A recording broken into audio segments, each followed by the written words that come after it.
भाई इस वीडियो में हमें इस पूरे एक्सप्रेशन को सुलझाना है।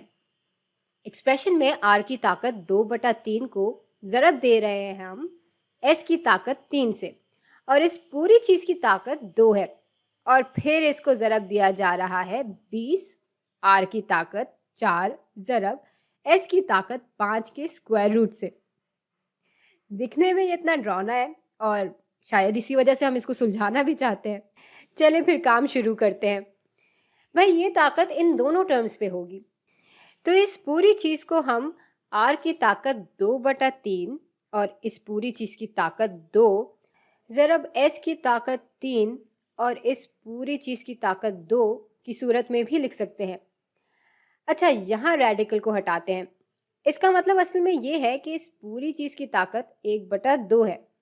इस 20 को हम 4 ज़रब 5 की शक्ल में लिख लेंगे, ज़रब आर की ताकत 4 ज़रब, अच्छा, इस एस की ताकत 5 को ज़रा परफेक्ट स्क्वायर की शक्ल में लिखने की कोशिश करते हैं। तो इसको हम एस की ताकत 4 ज़रब एस की ताकत 1 की शक्ल में भी ला सकते हैं। ये करने से कम इतना हिस्सा तो परफेक्ट स्क्वायर की शक्ल में आ गया, और इस पूरी चीज़ की ताकत 1/2 होगी। अच्छा, यहाँ हम एक्सपोनेंट को एक दूसरे से ज़रब दे सकते हैं। आर की ताकत फिर 4/3 हो जाएगी और एस की ताकत हो जाएगी 6। इधर भी हम टर्म्स की ताकत को 1/2 से ज़रब दे देंगे। 4 की ताकत 1 है, 1 को 1/2 से ज़रब देंगे तो 4 की ताकत 1/2 हो जाएगी। 5 की ताकत भी 1 है, तो 1 ज़रब 1/2 फिर से 1/2 के बराबर आ जाएगा। अब अगली टर्म आर की ताकत 4 है और इसकी भी ताकत हम 1/2 रख देंगे। फिर हमारे पास है एस की ताकत 4 और इस पूरी चीज़ की भी हम ताकत 1/2 रखेंगे, और इस s की ताकत 1 है, तो 1/2 ज़रब 1 बराबर हो जाएगा 1/2 के, यानी s की ताकत आ जाएगी 1/2 के बराबर। अच्छा भाई, ये तो पूरी चीज़ ज़ाहिर है कि मज़ीद हल हो सकती है। तो r की ताकत 4/3 ऐसे ही आ जाएगा, और इसको हम अभी भी ज़रब देंगे s की ताकत 6 से। अब इधर 4 की ताकत 1/2 है। भाई जब 4 की ताकत 1/2 होती है तो ये बराबर हो जाता है 2 के। 5 की ताकत 1/2 की कोई परफेक्ट रूट नहीं निकलती, तो इसलिए हम 5 की ताकत 1/2 को यूं ही लिख लेंगे, या हम इसको 5 के स्क्वायर रूट की शक्ल में भी ला सकते हैं।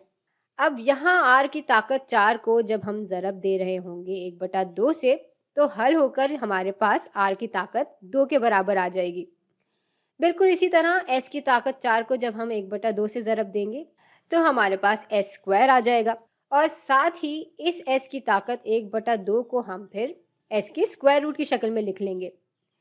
अब इस पूरी चीज़ को ज़रा ऑर्डर यानी तरतीब में लेकर आते हैं।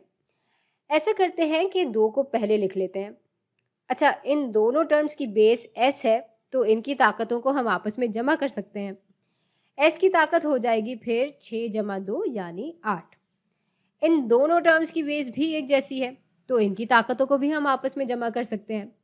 4/3 × 2 बराबर हो जाते हैं 3 और 1/3 के, तो r की ताकत हो जाएगी 3 और 1/3। स्क्वायर रूट्स वाली टर्म ज़रा हम ऐसे ही लिख लेंगे, तो 5 का स्क्वायर रूट और s का स्क्वायर रूट यूं ही आ जाएगा।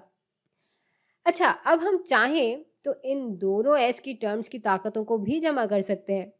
यूं फिर ये एक्सप्रेशन हो जाएगा 2 ज़रब s की ताकत 8 जमा 1/2 यानी 8.5 ज़रब r की ताकत 3 और 1/3 ज़रब 5 का स्क्वायर रूट।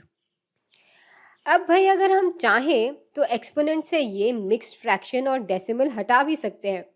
यहाँ 2 आ जाएगा, ज़रब s की ताकत 8 ज़रब r की ताकत यहाँ 3 रखते हैं, और इस 1/3 के बजाय हम यहाँ r का क्यूब रूट ले लेंगे, और फिर चूंकि इन दोनों का स्क्वायर रूट लिया जा रहा है, इसलिए हम इस चीज़ को 5s के स्क्वायर रूट की शक्ल में भी लिख सकते हैं।